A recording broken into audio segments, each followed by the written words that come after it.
आता ममता दिदीचे पण सगळे फुटले ना, टू थर्ड होऊन गेले ना. नियमच आहे तो. या टू थर्ड असल्यामुळे टेक्निकल कुठलाही इश्यू होणार नाही ती मला पूर्णपणे खात्री आहे. बरं मी खासदार देखील विधिमंडळामध्ये 32 वर्ष काढले. 32 वर्ष मी काढले तो विधिमंडळामध्ये. मला हे माझा अभ्यास आहे, मला नियम माहिती आहे. तो टेक्निकल आता ते उद्या मिटिंग लावतील, म्हणजे खासदार आले नाहीत त्यांच्यावर. पण कसं आता वेळ निघून गेली. वगाती पाठीमागून घोडे नसून काय उपयोग आहे का? बैल मेल्यानंतर झोपा करून काय फायदा आहे का? त्याने वेगळा गट ऑलरेडी केला, त्याला आता संमती मिळाली, संपला विषय ना आता तुमचा. आता तुमच्याकडे ते नाही द्यायच ना, तर तुमच्या मुलीला येण्यात कसं दे नाही ना ते. हे झोपून झाले, ह्याला कळलंच नाही आधी. ह्याने आधी कळायला होता, आधी व्हीप द्यायला होता. आणि मग त्या व्हीपनुसार जर काढलं नसेल तर त्यांच्यावरती कारवाई होऊ शकली असते. पण आता त्याने टू थर्ड म्हणून वेगळा गट केला. आता अधिकृत हा कायद्याप्रमाणे निर्णय झालेला असल्यामुळं आता कायद्यानं उद्धवजी त्यांचं काही करू शकत नाही. भाई ऑपरेशन टायगर अडचण हीच होते, उद्धवजींना कायद्याची काही माहिती नाही. मुख्यमंत्री म्हणून गेल्यानंतर मंत्रालयात 2दा गेले 10 मिनिटासाठी, विधानसभेत 2 भाषणं केली.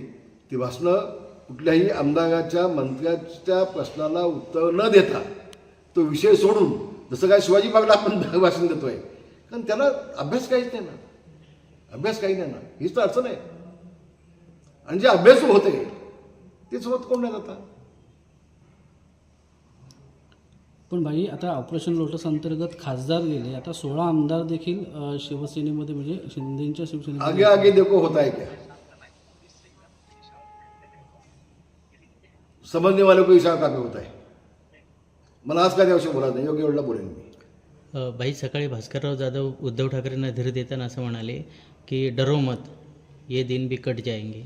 कट जाएंगे ना, दिन तो कटे है, उनपी फटे.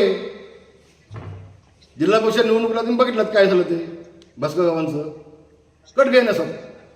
एक मुलगा निवडून आला, बाकी सब कट गए. ते काय खोटं बोलले नाही. हे भी दिन कट जाएंगे. भास्करजी तुम्ही ते घाल का आधी सोबत ते सांगा शपथ घेऊन. फक्त आभास निर्माण करण्याचं काम काही लोक करत आहेत. ठीक आहे, त्याला शुभेच्छा. भास्करजींना पण शुभेच्छा, धन्यवाद. संजय राऊत म्हणलेत की आपण सगळ्यांनी सामूहिक राजीनामे दिले पाहिजेत. लवकर द्या, उशीर होऊ नका. कोणी दिले पाहिजे? खासदारांनी. मग संजय राऊतांनी राजीनामा का दिला नाही? मीच तर मग अशी म्हटलं ना ते. मग ज्या 40 आमदारांच्या मतानं तुम्ही निवडून आला, ते 40 आमदार ज्या वेळेला शिंदे साहेबांकडे आले, मग त्याला तुम्ही गद्दार म्हटलात. मग त्या गद्दारांची मतं तुम्हाला कशी चालली? हाच तर माझा प्रश्न आहे ना. मग नैतिकता म्हणून तुम्ही राजीनामा का दिला नाही? हे तुम्हाला लागू होत नाही, बाकीच्यांना लागू होतं का? असं नाही, असं नाही. आणि म्हणून अतिशय मोठा निर्णय आहे. 6 खासदार गेलेले आहेत.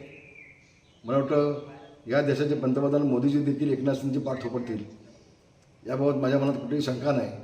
आणि संबंध देशाला दाखवून दिले एकनाथ शिंदेने की मी किती कॅपेबल आहे.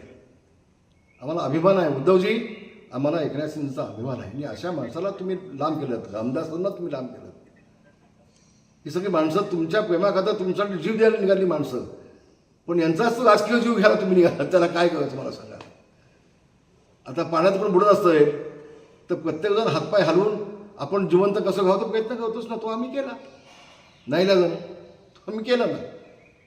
आणि त्याच सगळ्या जगाला पटतंय, असं का जगाला दिसतंय. कुणामुळे झालं, का झालं, त्याला जबाबदार कोण? त्याच पाणी का पाणी दूध का दूध हो आहे. मग गोष्ट केलं पाहिजे. कुणाला मोठं होऊ द्यायचं नाही. ज्याला भाषणामध्ये टाळ्या मिळतात त्याला लगेच बाजूला करून टाकायचं. मग तो गुलाब पाटील असू देत किंवा अंदाज कदम असू देत, साहेब असं नाही पक्ष वाढतो.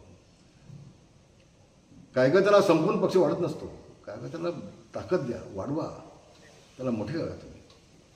आणि म्हणून पुन्हा एकदा उद्धवजींकडनं 6 खासदार निवडून आलेले आहेत. त्यांनी दिल्लीत गेलेले आहेत, वेगळा गट केलेला आहे. आणि मग अधिकृतपणे आता ते शिवसेनेमध्ये आले आहेत.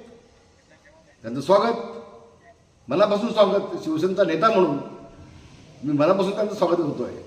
आणि त्यांचा योग्य तो सन्मान ठेवला जाईल ही शिवसेनेच्या वतीने मी ग्वाही देतो. धन्यवाद. जय हिंद जय महाराष्ट्र. भाई आपल्याला आता टेक्निकल काय मुद्दे सबस्क्राईब करायला विसरू नका.